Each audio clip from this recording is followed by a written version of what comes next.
Welcome back to another episode of the Scale Smart podcast. I'm your host, Jacob, and I'm also the founder of NetScale Growth. Today, I have the pleasure of being joined by the CEO of Spresso, Jared Yaman. Jared, thank you so much for joining me today. Hey, Jacob, thanks for having me. Happy to be here and speak to your audience. So, Jared, kick me off. Tell me a little bit more about yourself, your experience, and what does Spresso do? Okay, sure. Yeah, for me, I actually came to New York City, other side of the pond, back in 2008, about 36 hours before Lehman Brothers collapsed. I came here as an M&A corporate attorney. So if you know someone who's got the timing and the Midas touch down, that's clearly not me. So I had a pretty tough go of it in the legal world. Stuck it out for about 2 years, doing very grunty work. And by the time me and my class hit year three, it'd be pretty clear that there's no real future in law for us because you could bring in a first year lawyer, replace us, save 30 grand a year on salary. Luckily, that classic thing, one door closes, another door opens. Obviously, you go back, you understand what was happening in 2008, 2009. Definitely the launch of the iPhone shook up the world, the adoption of mobile, tech entering like a new phase of startups, kind of that like post social media, chapter one, just after Google, just after Facebook, just after Twitter. And you got into the maximum disruptor phase, kind of the growth at all costs, Uber, Airbnb phase, which is, I think, definitely, if it's not already out there, deserving of a Netflix documentary. So there was a ton of opportunity to pursue through networking. Obviously, New York presents that very well. Got connected with two very, very strong entrepreneurs that were building something on mobile, leveraging early Apple technology, definitely leveraging social networking in the gaming space. Got a lot of visibility from Apple, great engineering, great design, a little lacking in the business and legal piece. So that's where I sort of came in and helped sort of set up things and formalize it. And actually, that's where I cut my teeth on all things tech and venture capital and entrepreneurship and being an operator. Long story short, that company was pretty quickly acquired as things tend to move really, really fast back in that day, around 2010, 2011. Stayed at the acquirer, which was one of the blue blood tech companies, helped us cut our teeth on data science, product, UX, customer feedback, customer service, of course. And then we said, okay, let's make a big leap here. And we then said, look, gaming is awesome, but it's kind of the toy aisle of life. And we also thought, like, what's the last thing that hasn't quite fully moved to mobile? And it was e-commerce for the boring stuff. Definitely there was, flash sales and look, Guilt Group's got a bomber jacket. It's $50 off for the next 2 hours, but no one was really buying, toilet paper, on dish detergent and Tide laundry detergent on their phone, and building baskets. So that's where we created the next company with the same co-founders, focused on e-commerce, and that was a bit of a longer journey, all the way through IPO, unicorn valuation, and then ultimately through a very humbling but I guess necessary restructuring and wind down of the retail business, and then that created Spresso. So currently, I'm the CEO of Spresso. We build and deploy e-commerce technology on both ends of the spectrum, all the way from enterprise, like $80 billion GMV companies, and then all the way down to SMBs that might be doing around 10 million a year of GMV, growing like a weed in the Shopify space. And we manage pricing for them with our AI pricing agent. And since taking the helm at Spresso in April 2023, what have been some of the most significant challenges you faced when scaling the company? Yeah, definitely. There's always what target market or what TAM do you pursue? Extensive efforts in defining the ICP. And then, of course, with a tech background, you're very sympathetic to the engineering approach of not wanting to support ad hoc integration. Trust me, if Home Depot called me tomorrow and said, hey, Jared, we want your managed pricing solution, like we're going to figure it out and make it work. But you want to do something that's like rinse and repeat. And at the time, Shopify did not have the API technology for our managed pricing agent to do what it needs to do. For us, it was great. They added that. We ran after that, built our single application, and have just been sort of playing whack-a-mole, making it better every day, making implementations easier, making it play nice with every other app in the Shopify ecosystem. And then also now thinking about the sales strategy to attack, just based on their earnings call very recently, doing 75 billion of GMV in a quarter. They're going to surpass 300 billion a year. So it's growing tremendously well. I think I'll get these numbers wrong, but it took Shopify about 15 years to hit 1 trillion total of GMV, and now they're doing 300 billion a year. So pretty crazy to keep up with that. And then at the same time, at least for us, the impact of tariffs and the threat of tariffs has really sort of changed some of the go-to-market messaging. But I definitely think that the main concern was what TAM are we running after? What's the ideal customer profile? And then how do we get in front of them? Like, what is the outbound strategy? And I think that's evolved a lot in the last 3 years. AI SDRs and, automated outbound. In my background, I've seen what happens when you play that game, which is the second you sort of get disintermediated from that human interaction, people sort of shut down the channel. So although AI can write many more emails than you, be 1,000 times more productive, it seems like it's going to start landing in an echo chamber. So we've had to sort of constantly adapt the balance of our sales strategy. How much is outbound? How much is inbound? How much is through partnerships, word of mouth, conferences, going to events? And obviously, as always, a work in progress. And the people that know this and they know it better than me, I think they would admit that too, that, I think that's part of the fun is challenging ourselves to say, like, what is the proper mix to get our product in front of the people that need it? In a rapidly evolving e-commerce landscape, right? I myself I'm exiting an e-commerce company this year. I've been doing it for around 3 years now. Maybe not as competitive as it used to be. Everything you saw online was e-commerce, e-commerce, e-commerce. But I think Shopify has just kind of just taken over. Where it's just like, you think of e-commerce, Shopify's the main thing. Whether it was like someone selling a course or something to try and lure you into some type of e-commerce. How does Spresso differentiate itself from other AI-powered pricing solutions to maintain that competitive edge? Yeah, so we're confident we're the only solution in that space. I don't want to give up too much of the secret sauce that's using certain advanced algorithms and that just approach of managed pricing. I think what we say is no longer think of pricing, just backing up slightly, yourself, other e-commerce merchants that we talk to are expert operators. Like they are savants when it comes to marketing and playing all the different channel games and thinking about CAC and testing, right? But the thing that moves the P&L the most is pricing.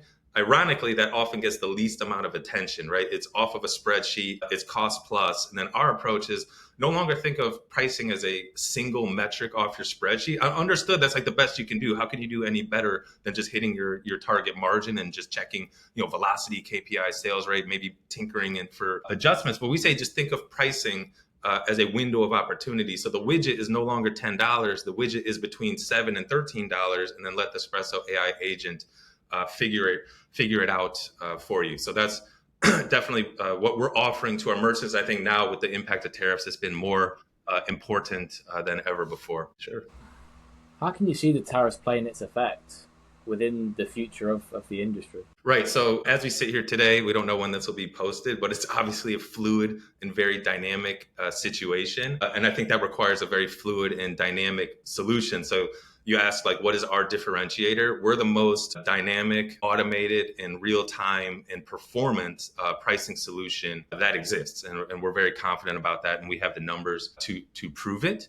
I can't predict the world of tariffs, but I think we could all predict we're going to be in an era of disruption, and you have to be on things. You have to be nimble. You have to do things that scale faster than a human can react to. And when it comes to pricing, like, look, I know your audience maybe on the other side of the pond, but when you think about who owns certain things, like who's won certain categories, like for about 30 years, it's who owned search. And you'd be like, oh, Google, come on. That's easy. Or, sorry, DuckDuckGo, but come on. All right, Google owns search. But now it's like, OpenAI and how talking to an LLM might start to win search. So there's fun disruption there. I think that's super exciting for the next 5 to 10 years. If you say easy, simple one, like who owns, just like you said, who owns e-commerce? Amazon and Shopify. Fine, done. We'll settle on that. Who owns payment gateways and payment processing? Okay, Stripe. Who owns managing your pricing? Like who owns the process of outsourcing the control of your pricing to a SaaS vendor? And you'd say it's crickets. No one owns that until Spresso came along. So that's why our solution is finding a lot of traction, growing extremely well. Last month was the best month. Of course, every month should be better than the month before, but we're providing that first and only managed pricing solution to the 3 million vendors and rising that exist on Shopify. And given Spresso's emphasis on AI and also machine learning, how do you see these technologies transforming the retail and e-commerce sector in the next couple of years? Yeah, I mean, I fully admit we're piggybacking on some of the behemoths that came before us. And I think, we don't chase shiny objects, right? We're built off of, reinforcement learning algorithms that have been proven through white papers, through the last 40 plus years or so. So what we're providing is definitely a proven solution that's been proven through academia, through medicine, the rollout of new medicines, trials, all that stuff, and now applying it to pricing, I think, in a very new and novel way. And I feel like that creates a lot of the differentiation, along with the fact that it's built by people that have operated businesses before or as e-commerce operators. So we're very sympathetic to the goals of the merchant as far as capturing seasonal moments. For now, Memorial Day is coming up, summertime is coming up, Father's Day is coming up. As a merchant, how can you maximize that opportunity using data and using an AI solution like ours that can outscale and take your Father's Day ambitions and just amplify it and deliver you better results than you could do on your own, while also making sure if you have socks and neckties, the Monday after Father's Day, you're not overstocked on those items because you're very thoughtful about it. And I think one of the innovations we'll land on is the removal of unnecessary promotions. I think promotions will always have a place as far as markdowns, promos, discounts, but I think we can be a very driving force in positioning them correctly. And something I was very surprised and very intrigued about was Black Friday. This is just for me one data point, but Black Friday 2024 was the first time I saw some of these D2C brands staying on the sideline, proactively telling their customers, look, we're not going to get into this race to the bottom. If you want to shop us on Cyber Monday and try to save 50% off, not happening. We believe in our product. We believe in the brand that we've built, and we're not going to go chasing a race to the bottom and chasing discounts. So I think it's going to be huge for us to be an enabler for merchants to deliver on their strategy and deliver on their promo strategy while also capturing the most profit. And just going back to what I said previously, we're bringing the tech that Amazon, Uber, Delta Airlines, Home Depot, that they have internally. We're democratizing it, right, and making it available to these D2C merchants that are at a lesser scale. But how we're going to get that accomplished is also kind of piggybacking. So hat tip and respect to those that understand that pricing can live in a dynamic environment. If I took an Uber from Heathrow to Staffordshire, that's my best attempt at localized language. I'd expect my Uber to be a different price than yours, and we wouldn't quibble or complain about it. It's just the way it is. And we feel like we can now apply that in the Shopify ecosystem. And where do you see the future of the industry going? E-commerce or the managed pricing industry? Both of them. More so your industry, but e-commerce as well. Yeah, for sure. So I'll take e-commerce first. I feel like we've all sort of just thought that, we've been living e-commerce 101 or e-commerce 1.0 for like 30 years now. I hit the search bar, maybe I do some scrolling, maybe I see a suggestion, maybe I get upsold, and maybe the jelly goes with the peanut butter. I get it into my cart, and now it's been about the same. And a lot of people have tried to innovate in that space, myself being one of them. We understand how difficult it is to sort of unwind that kind of user experience that people are expecting in e-commerce. It's very risky, and it would take one of the major players to do it. And they've done very creative things, but unfortunately, we haven't ever really ushered in an e-commerce 2.0. But I think we're on the cusp. I've seen some things from Google that are very encouraging and exciting. And again, it can get cliche and a little bit eye-rolly. We'll see if it gets traction.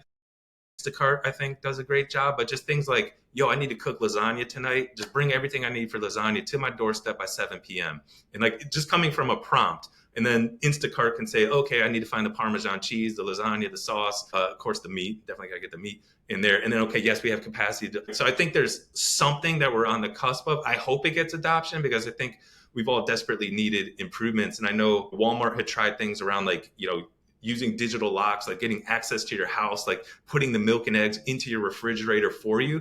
Things that make a ton of logical sense, although some people freak out. Like, I never want a Walmart person. It's like, it's all on cameras. Like, chill the F out. Just let someone walk in, put their stuff in the fridge and go. But e-commerce is very reluctant to innovate beyond, personalization. So it's pretty exciting that I think powered by true LLMs and AI, talking to, there's a lot of fun stuff too. Hey, I just moved into my new house. Help design this room for me. Like take a picture and say, I think you should go with this paint color. How about this couch? How about this end table? And how about this lamp? So I'm desperately waiting for e-commerce 2.0 and very supportive of those that are, pushing innovation there because I feel like it has been one of the most stagnant things. Pricing, I'll just say the same thing I said before is I feel like people are now more comfortable with, at first, when Uber had surge pricing, people would freak out because it's raining and Uber pretty much said, all right, deal with it.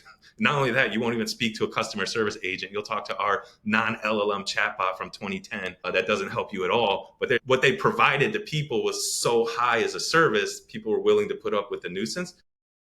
But whether it's hotels, airlines, Ubers, the concept of pricing is something that's a little bit organic. And I feel like we have to win the messaging battle there, because it will be better for the merchant, it'll be better for the person. Like, there's too much waste created in society when things stay on store shelves, or when things go into the trash, or when things aren't efficiently moving through the economy. So if you can use pricing as a mechanism there to say, hey, like, make sure there's no spoilage, make sure we don't have to now put your Kansas City Chiefs to, oh, this is an American reference, but your Kansas City Chiefs, 2024 Super Bowl T-shirts onto a ocean liner and then take them back to other locations, right? Think about how wasteful that is. We can just get so much more efficient by using pricing as a mechanism for efficiency in e-commerce. And what are some of the goals you've got for Spresso over the next 12 months or so? Yeah, I think it goes back maybe to one of your previous points. I think supporting merchants that are under the impact of tariffs, that's something we take a lot of pride in, helping them run their business. People we work with, they are master operators. They're very, very impressive as far as, again, how they manage their business. It's kind of an unfair infliction to just wake up one morning. It's like, hey, it's American Liberation Day. Your stuff's now 20% higher, right? Like, that's not something that small business ever deserves to deal with. And I'm very sympathetic for that. So we want to support that. Of course, we need to build out our solution.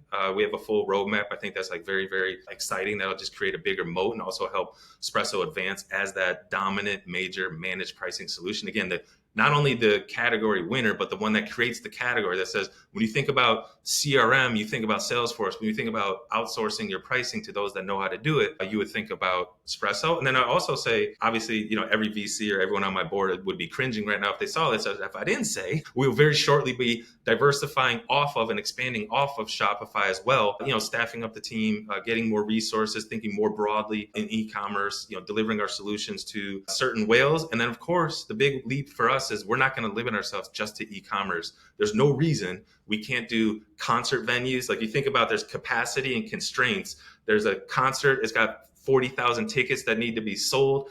It could be sunny on that day. It could be rainy. Maybe Taylor Swift was there 2 weeks before that took all the wallet share from the local market that could access the next concert. So we will move out of e-commerce into intangible goods, because, again, the goal and the vision is always to be the dominant leader and the winner in the space of managed pricing. And if people wanted to reach out, Jared, and find out a little bit more about yourself and Spresso, where's the best place for them to do that? Yeah, sure. You can hit us up at Spresso.ai. So there's no E, just Spresso.ai. It's all about energy and excitement, I guess. And then myself, I'm at Jared, spelled Jared, at Spresso.ai. You can definitely find me there, find me on LinkedIn. Well, Jared, thank you so much for joining me today. I really do appreciate you coming on. Yeah, thanks for the time. It's great to speak to you and speak to the audience. And thank you for the very thoughtful questions. Amazing.